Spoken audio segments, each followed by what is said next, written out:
So I invite you to and sit down, close your eyes, and right away we can develop a sense of gratitude to this moment of closing our eyes. I know that just through practice, I notice that my mind is so overjoyed and leaping to this opportunity of some relief from the burdens, the busyness, the duties, and this is really a holiday where you have nothing to do, nowhere to go, and our mindfulness needs to be on the lookout and alert to make sure that we don't do stuff and busy ourselves. So this is the opportunity that we're giving ourselves. When you close your eyes, you can notice more your body, the feelings of your body. It's interesting, I was listening to an interview between these two neuroscientists that study consciousness. So these neuroscientists are interested in the deep questions of existence. Why am I aware? But the scientific method doesn't answer why questions, but using the scientific method of empiricism and rationalism, we ask universe a question and it answers us. Anyways, it was an interesting conversation, and one of it is this perception, the content of our experience of just now, when we're not observing and feeling, we're removing our senses, sight, and we're more aware of our body, and this is like the feeling of being in our body. So there's all these computations that our brain is performing on the state of our body, because the body is represented in the brain. There's all these computations on the state of the body. So for instance, I had surgery 2 weeks ago, and I noticed after surgery I was just so exhausted. And the feeling was just exhaustion. But I didn't run a marathon, right? I didn't complete a big test. So why am I exhausted? I don't know why, but I'm just aware of the result, and the feeling is just exhaustion. So we don't have access to why. We don't have access to our heart, our basal heart rate. We don't have access to our blood pressure. We just have access to this feeling of now, this feeling of our body. And this state, we can get to know and sit with it, and not trying to figure things out. But it's interesting that part of our moment of now also is a result of all these computations, all these that our brain is doing on the state of our body, which is interesting. So we can just stay with that, not trying to figure it out, not trying to control it. We can't say heartbeat faster. I was just mentioning to John earlier, Julie, that it was interesting to notice that my resting heart rate was 20 points lower for a week about after surgery, probably from all the drugs. And I didn't know that. It's only because I looked at my watch that was measuring it. But all I had access to is my general state of mind, which was just bleh, and feeling like crap. So let us just take some time to be aware of our minds.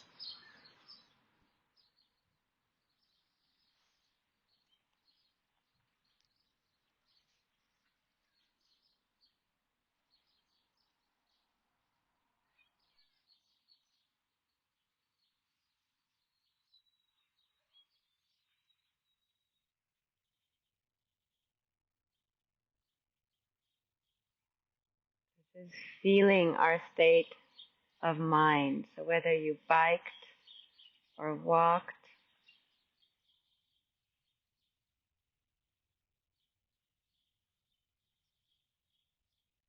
Just stay with whatever way your mind is presenting you, the state of the body.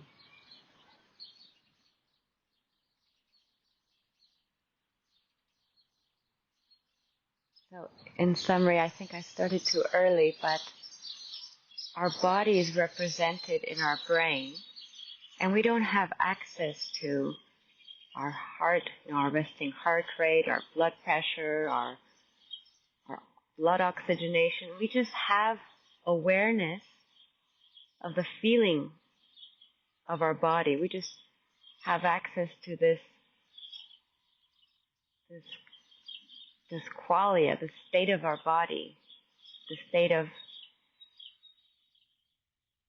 nowness. And this is something that you don't figure out, you don't try to work out, you just rest with it and you stay with it. And get to know it.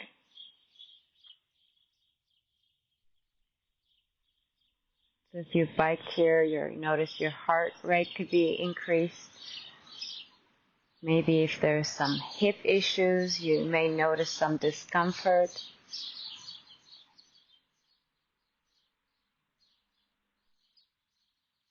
If you're tired or if you're hungry, whichever way our body is, we're staying with how it's manifesting in our awareness, without any commentary. Like if there's a sports match, there's someone who comments, but we're not getting involved in the commentary. We're just staying with that qualia, with that feeling. You know, some of you are interested in philosophy, so you know Thomas Nagel, what it's like to be a bat. That feeling, that isness of this moment. And taste the condition your mind is in. Is it tight? Is it soft? Without judging, but with an attitude of embracing it, like accepting it. That's actually a little hack, because when you're accepting to this moment, then you're not fighting it. So soften your heart to this moment, like a little baby or a kitten or your pet dog. You soften your heart to this moment, to the way your mind is right now. Even if it's restless, if it's moving a lot, or if it's sluggish, or if it's just content, whatever way it is, feel it and give it a hug. This is the way it is, and I don't want you to be any different. Because one thing just agitates it, and you can't. It's beyond your control. You can't say, okay, mind, with a magic wand, you'll be happy now, or you'll be different now. It doesn't work like that. It doesn't happen in an instant because we want it to be different. We just accept and soften it. And with that, we're putting in causes for the mind to be more at ease and free.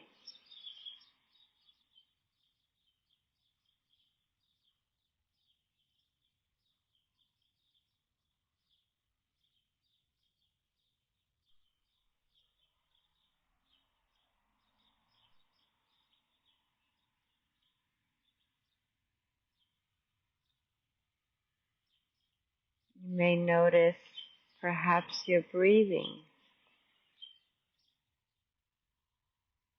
Maybe I invite you to do a little experiment. If you take smooth rhythmic breathing, just maybe a few deliberate breaths, it'll activate that relaxation response in your body. So smooth inhalation and exhalation. And just carry on. Smooth, rhythmic inhalation, exhalation.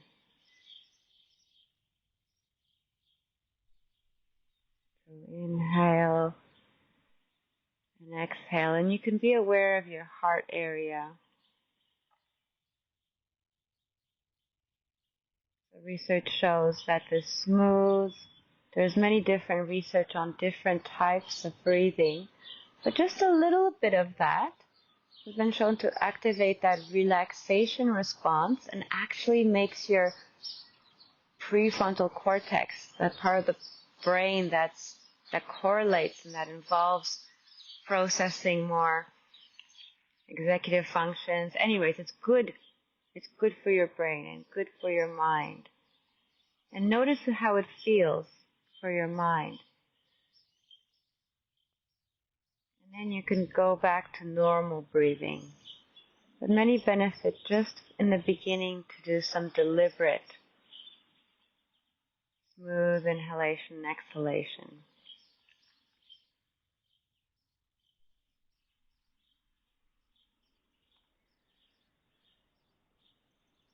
And then just allow your breathing to be natural. Because we'll be developing our attitude and our mind.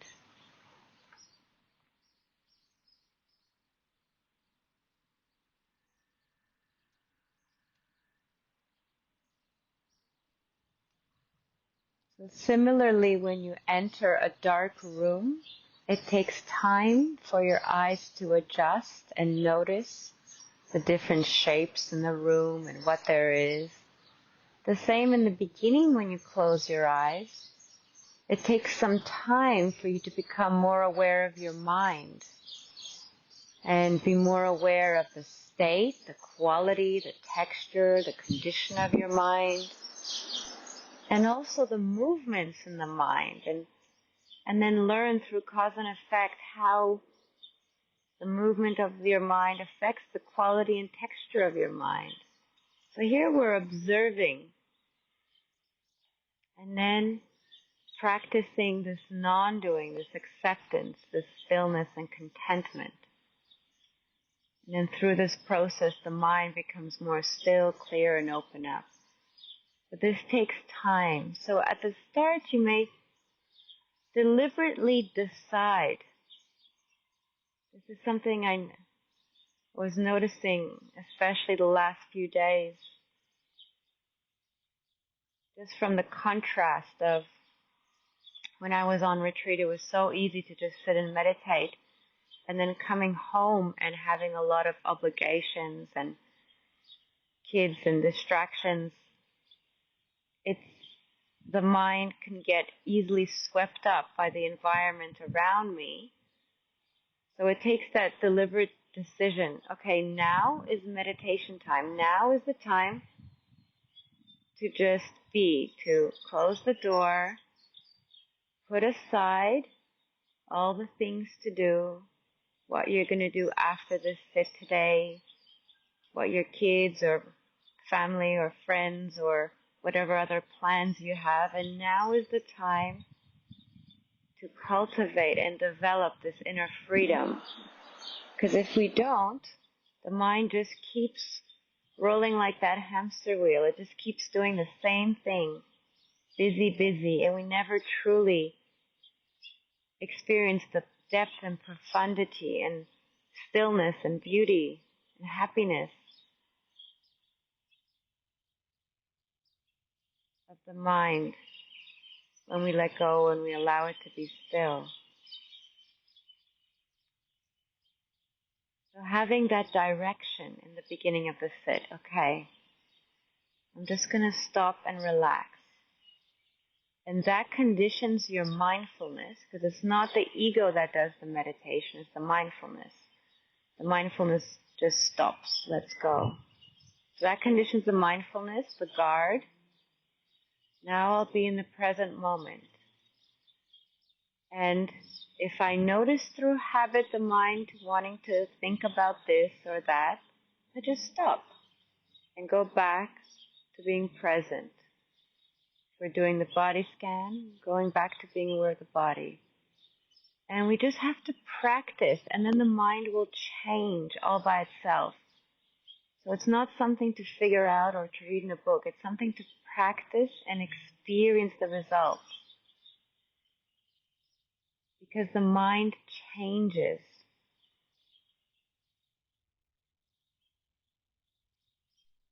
You can learn about the mind. When I was a student, I wanted to learn everything about the mind. Went to all the conferences, read all the articles about the latest research on consciousness, but it's only when someone told me at a conference, why don't you try meditating? And I spent time with my mind, I realized, why am I spending all this time learning about the brain when I have my mind right here? Then I can experience freedom. So it's through just practice, just brick by brick. So we have that direction, that decision at the start, which informs the mindfulness.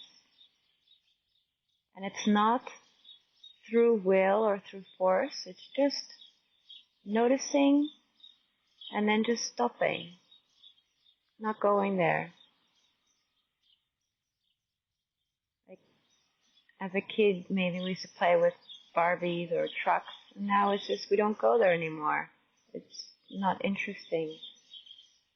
In that same way, we're not interested in this yak thought. This is ennui about it. We don't go there. Okay. Now we can practice this attitude by scanning the attention through the body.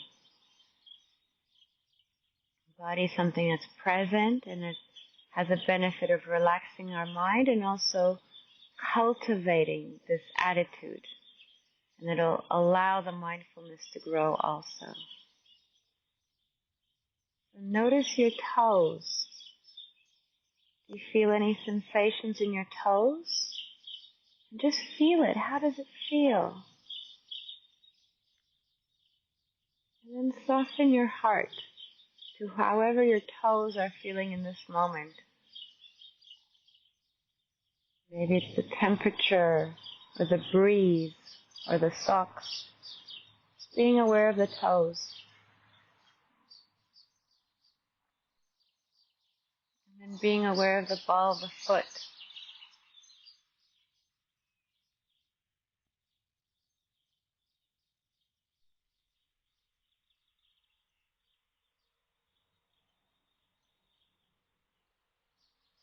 And under the arch. Feel, be with, hang out. Like relaxing back, but with awareness. This awareness of the arch and the heel.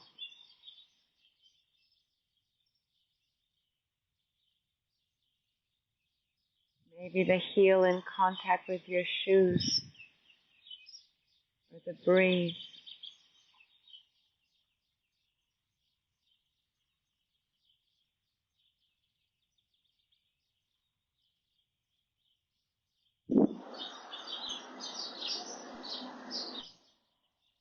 And if you notice the beautiful birds singing, which relax you, that's fine too.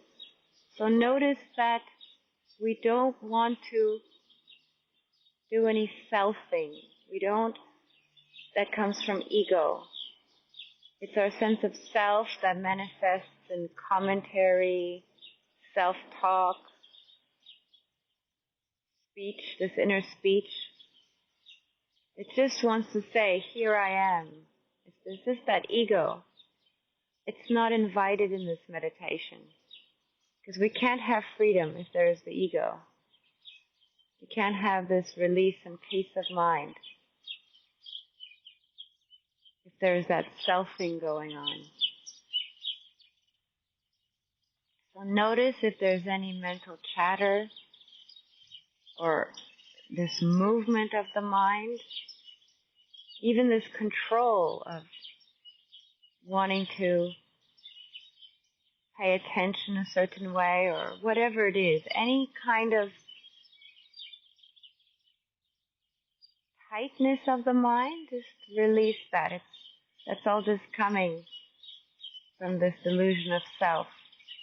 Just recognize it for what it's worth. And when you recognize it for what it's worth, you're not feeding it, and by not feeding it, it vanishes, it softens. So you don't want to get rid of it because that's coming from more ego. So just recognize it. It's just that. And then by not feeding it, it vanishes. So just be aware then of your ankles and noticing your calves. Maybe they're tight. Maybe they're relaxed. Whatever they are, soften your heart and accept. Have kindness towards yourself and the way the body is now.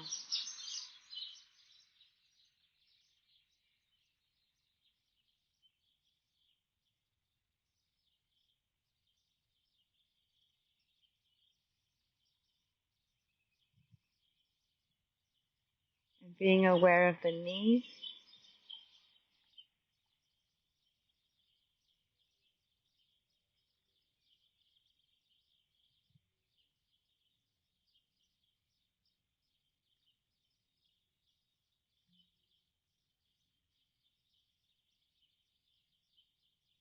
And going up the thighs. Noticing perhaps even the pressure of the thighs with the seat. Whatever it is, notice if there's any commentary about it. And allow the commentary to diffuse and relax like clouds, soft clouds part and diffuse. And we need to keep the awareness and clarity of this, knowing, having the courage to keep the knowing. It'll get easier and easier and more comfortable all by itself. It's the beginning of the part that's more difficult, only because being present in the beginning, we're just aware of the more uneasiness of the mind. But if we stay with it, that uneasiness dissipates, vanishes, and it becomes more comfortable and content and happy to be now. We just have patience, having an attitude of softness, kindness to this moment. And being aware of our hip area, giving some kindness to any pain there is.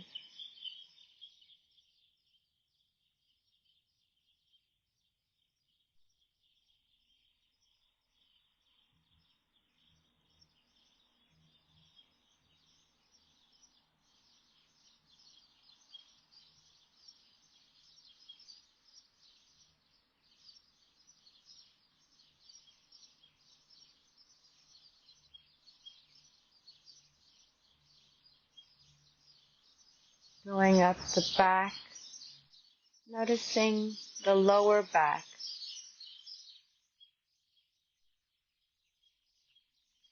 And noticing how kindness, it's really an excellent medicine for being present and for abandoning that ego, that selfing. I heard this nice simile that this peace, this stillness meditation is like a tea, and then adding kindness, so these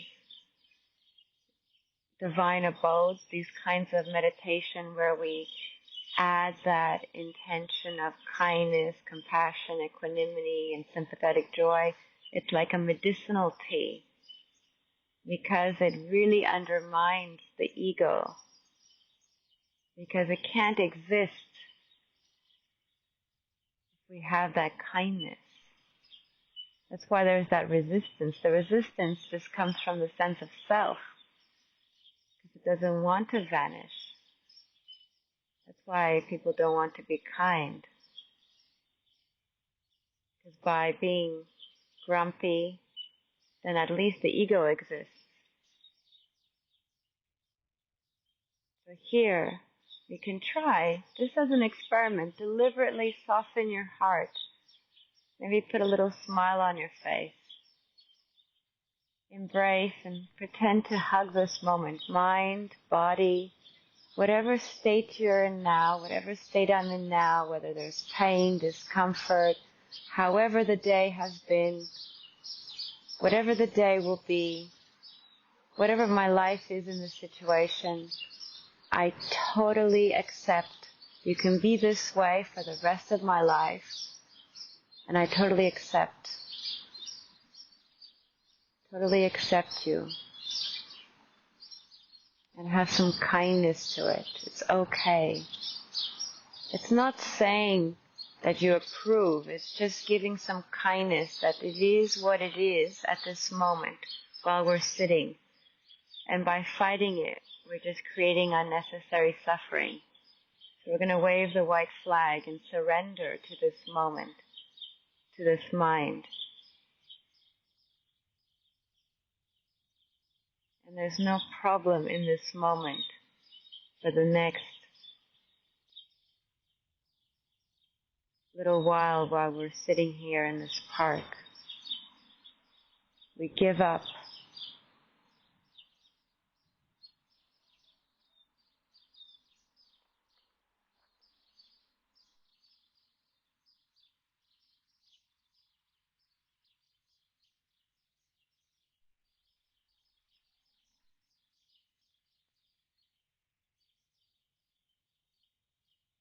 Taste. Hang out with that relief of giving up.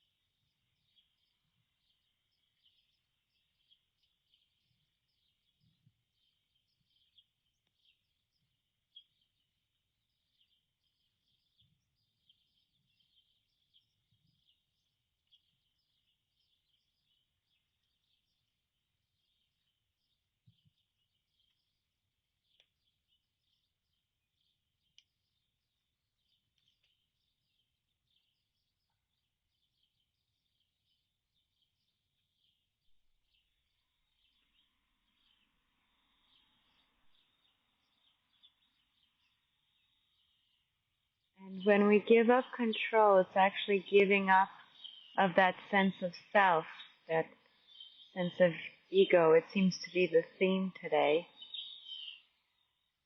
Because that's just a manifestation of this identity we created, this me. And we strengthen it through control, through managing. But here by giving up, we're undermining it. It takes courage and just the suggestion that it's possible. And then the suggestion to notice the effects, taste that freedom, that contentment. Like you're on holiday. It's truly a break. You're giving yourself a break. Like give it a break. It's enough.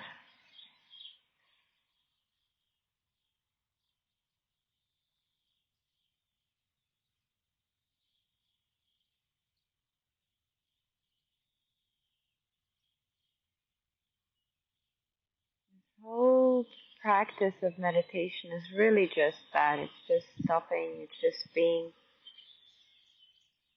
But because we've been used to our sense of self and doing for so long, I mean, the human mind also evolved, right? This sense of me. There's just these different angles. But all the meditations really is the same thing, whether it's insight meditation, which is noticing impermanent suffering and non-self and what we're looking at so that the mind can release, or loving kindness meditation. It's really just the same thing as even breath meditation. which is the same as just being, which is probably the same as even the different traditions, like that resting in awareness, and it's just allowing that sense of self to vanish. And it's important to notice, for mindfulness to notice that this is better. So hang out while we're continuing the body scan, which is just giving our attention something to be aware of, so that we know if we're getting caught up in doing and thinking. So while we're aware of, let's say, our spine, notice in the background that sense of ease and peace and that relief, that sense of contentment, the sense of inner peace and freedom.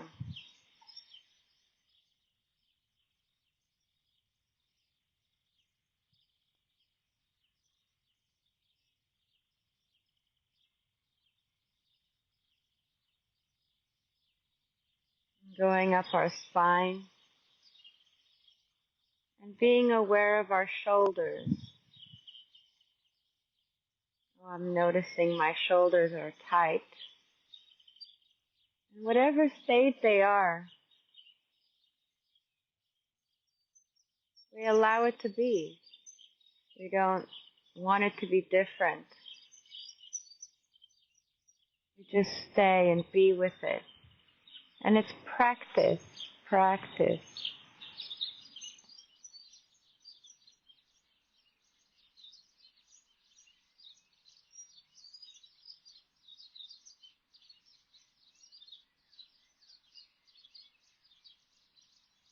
And then it becomes easier to just stay.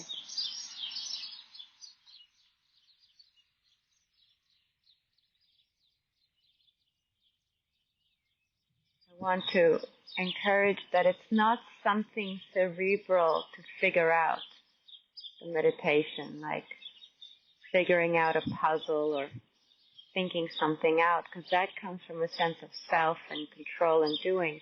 It's more like an art and a practice. So my kids play piano. When they first started, they were horrible, and now a little bit better. So it's just practice. Every week you practice, and then it becomes easier. So in the brain correlates. You can look at the brain, that neurons fire together, wire together. So if you go down a certain path, let's say in the forest, and you keep going down that path, then there's tracks that form. Right? You have a certain path, and then by default you go down that path. But if you want to go down a different path, if you want different attitudes, different moods, different states of mind, we have to start by going down a different path.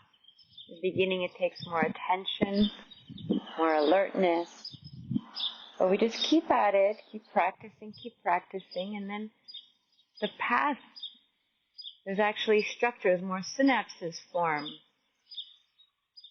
Like you, by going down a certain way in your mind, at first those neurons fire, but by firing often, they actually develop certain synapses.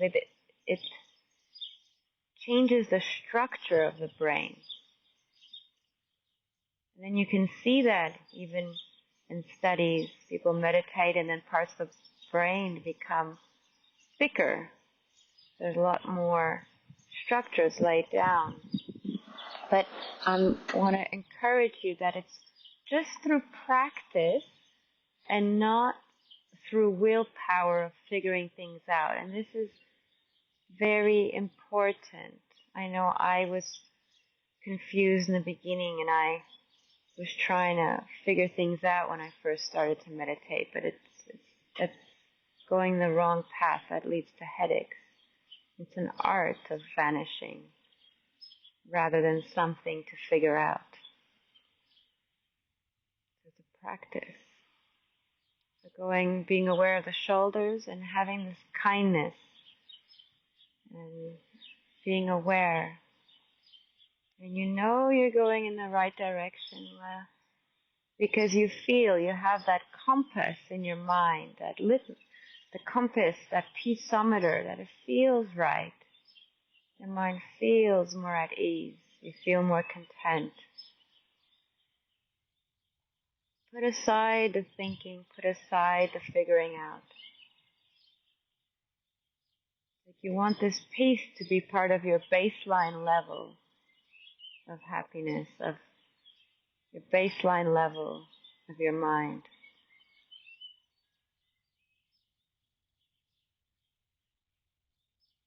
Being aware of the elbows,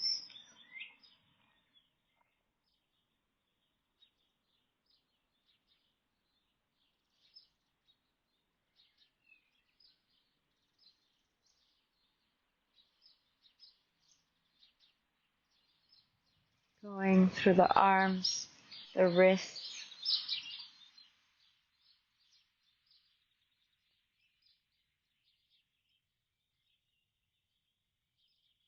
the hands,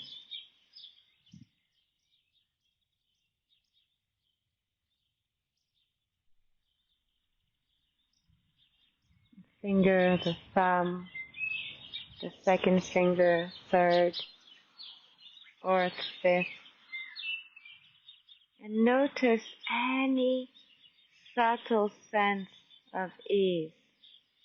Even if it's not a lot of peace compared to maybe your most peaceful times, it doesn't matter. There's any subtle little sense of ease. Notice that and hang out with that.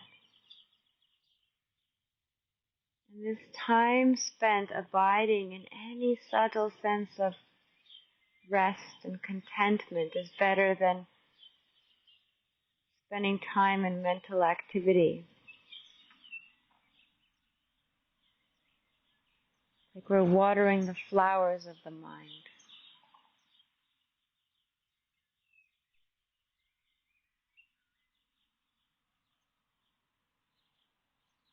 Being aware of your neck, your jaw. Allow your jaw to release.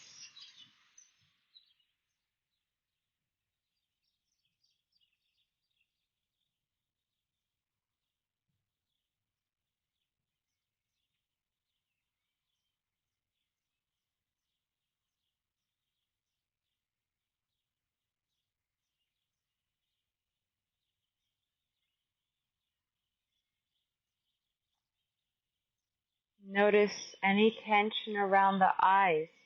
How are the muscles between the eyebrows and the forehead? And allow those muscles to relax and soften, to release.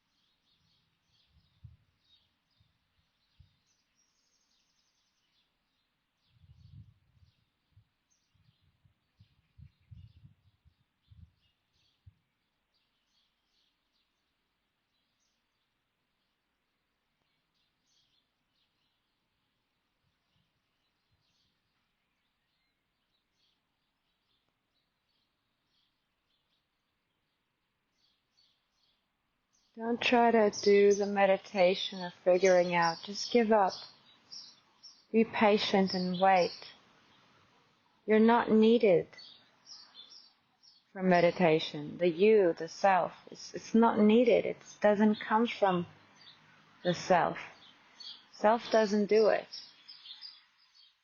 It happens. The mind becomes still, opens up when you get out of the way. Like the self is fired. It's not needed. And oh, what a relief Doesn't depend on your achievements, what you know, even how much you have meditated, or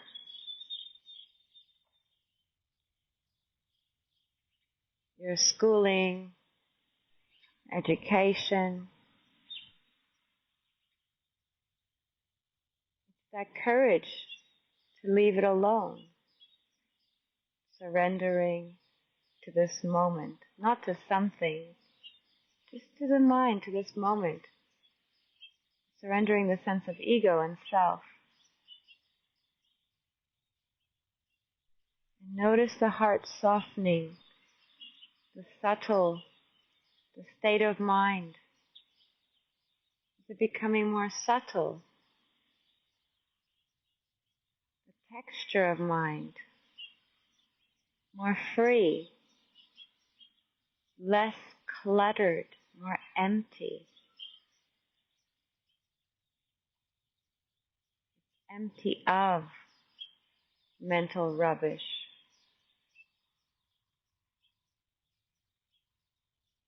Just hang out.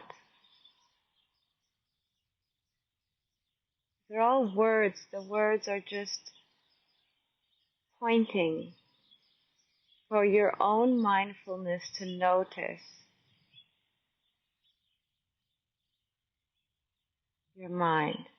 Only you have access to it. There's no right way or wrong way to meditate. The method is only just kind of like a support, but the meditation is the taste you feel inside your own mind.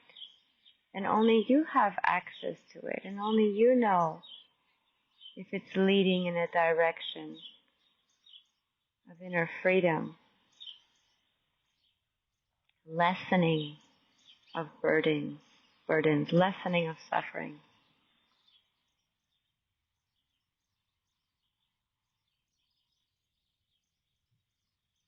And only you have that truth.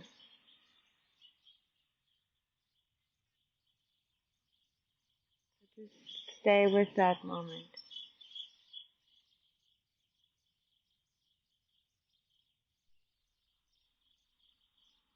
And if you notice your mind try to move, interfere, like if you have a wound that's healing and then the kid tries to pick at it, you just don't pick at it. Don't pick at your mind. And that's your only job, is to stop, be with, open your heart, soften your heart to this moment, kind of surrender to now, and just be with it and notice, be aware of it opening up into more sense of ease. Just be.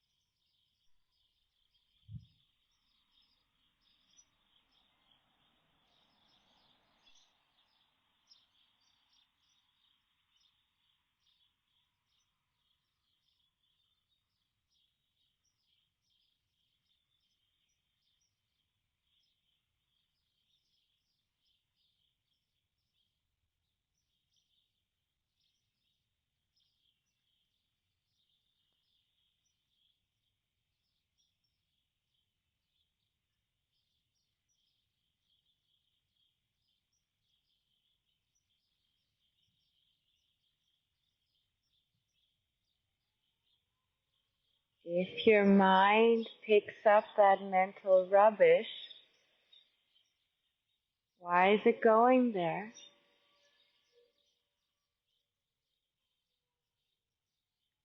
Probably through habit. Also, mindfulness isn't strong enough to remember to stay present. And also, in the beginning, we have to give ourselves the opportunity and the time to delight in stillness and less activity.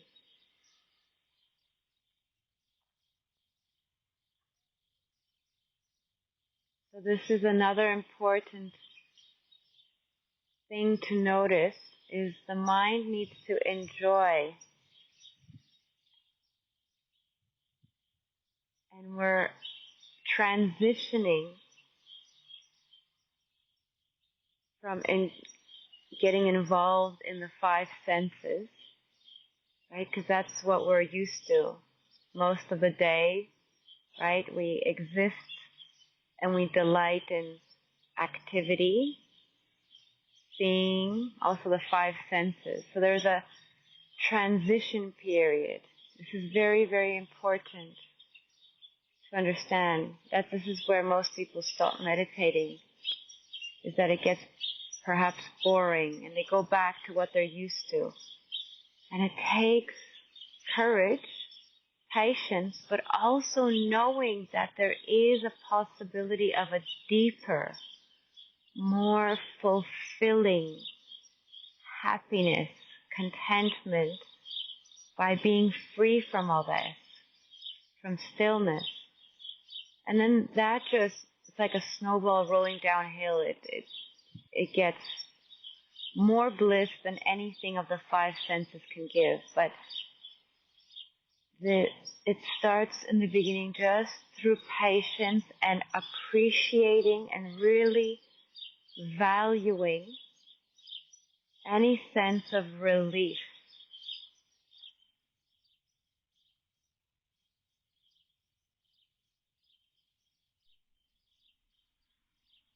So just hang out, not wanting more, just being content and happy, just this moment, noticing any subtle sense of relief. Ah, this is so nice. But we need to remember, and if you get caught up in activity and thought, no blame, just go back into that inner silence. This is why in the beginning we have a word or something to pay attention to, either body scan. That's just a stepping stone, really. Or being aware of the breathing. It's just giving the mind a lollipop, something to be present with. But after that the mind drops back. So if you'd like, you know what, we'll try. I'll introduce you. Sometimes we did this, is loving kindness. You can give it a try and see if your mind, how it gels with it. So it's this intention, may all beings be happy and well. This really friendliness, and the friendliness comes from putting down our guard. That we're safe. No one's going to harm us and hurt us. We're safe. We're supporting each other in this letting go and being still. And notice any softening of your heart, this intention of friendliness towards this moment. It doesn't have to be towards anybody, really. It's towards yourself, towards this moment, towards what is. It's a dropping of your guard. You don't need to put off the guard. That comes from ego. So just this moment is. Let down your guard. Soften your heart. And maybe radiate this friendliness in all directions. And you open up this curtain from the front and notice how that feels. This is another kind of method of meditation. Like you radiate in all the northern direction, this friendliness. You're staying with that condition of mind. I don't know what time. In the front direction.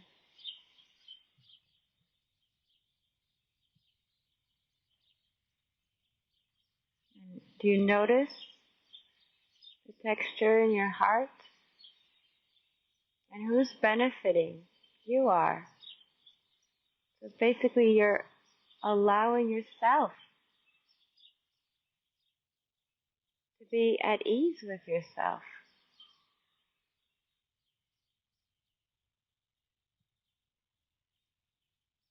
This is a a very powerful way to let go of that sense of self. And then by softening your heart, having this friendliness towards maybe the left direction, whatever that is. And it doesn't matter how far it goes or how strong it is. Just notice that condition of mind. And you hang out with that. So you abide with that condition of mind.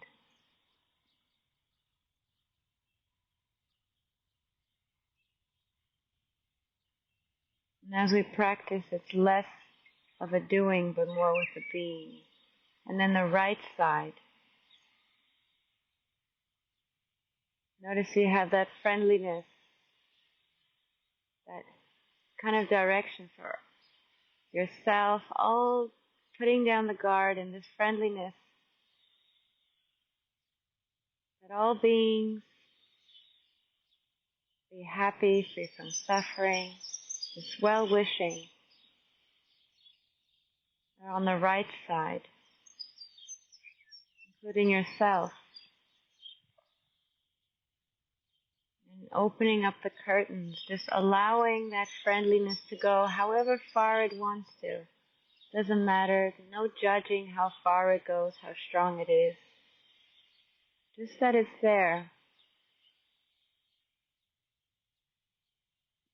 And behind you, and you're like a sunshine of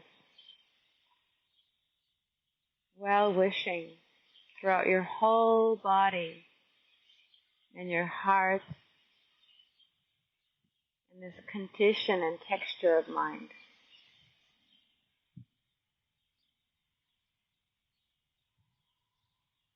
And who benefits? How do you feel? You do. You feel. This is your mind. No one can give this to you, right? It's just giving yourself permission to let go of all the mental rubbish and be free, be peaceful, be kind to this moment. We surrender.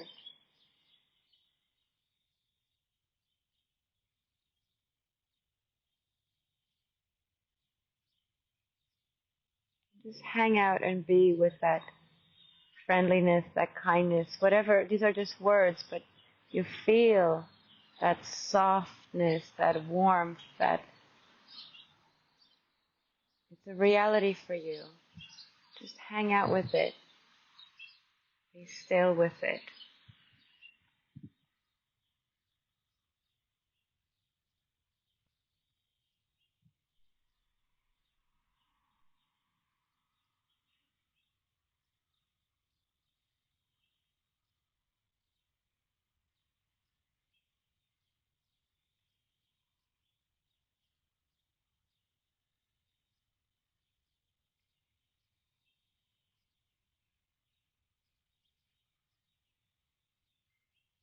There's this safety.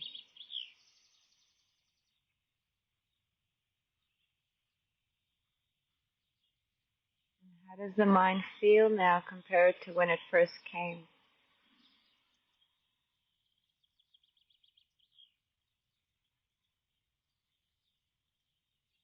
This practice of meditation not only has these benefits in your mind, but researchers have noticed that people who practice this every day, not even after a long time, they notice their telomeres. I don't know if they just started shortening less or it basically deaccelerated that aging. I didn't think to look into the research, but I just remembered now because I have that motivation to support and encourage you to hopefully keep practicing every day. So to notice and feel not only the benefits in your mind, but there's some physical benefits to this as well that can be measured. If you're interested, I can look it up and send it to you. Just let me know. But the most important is the mind will continue doing this if you allow it to taste and notice that it feels right, it feels good. So spend some moments at the end to just relish, to indulge, to appreciate and value. This feels good, this feels better. It's superior to a restless, tight, agitated mind. It's like a soft, free mind, which has more clarity and depth. And this is just a start. It's just a start.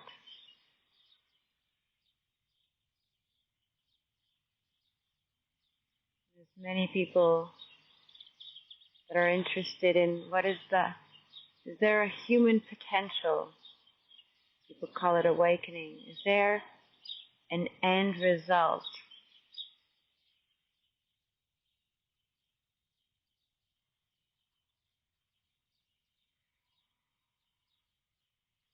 There's someone called the Buddha, and historically, before he became awakened, he remembered a time when he was 7 years old and he got into these states called jhanas, which are stillness, in this direction that you're doing, and then taking it further. Just a 7-year-old boy sitting under a rose apple tree, watching his father doing a plowing ceremony, and became very, very still.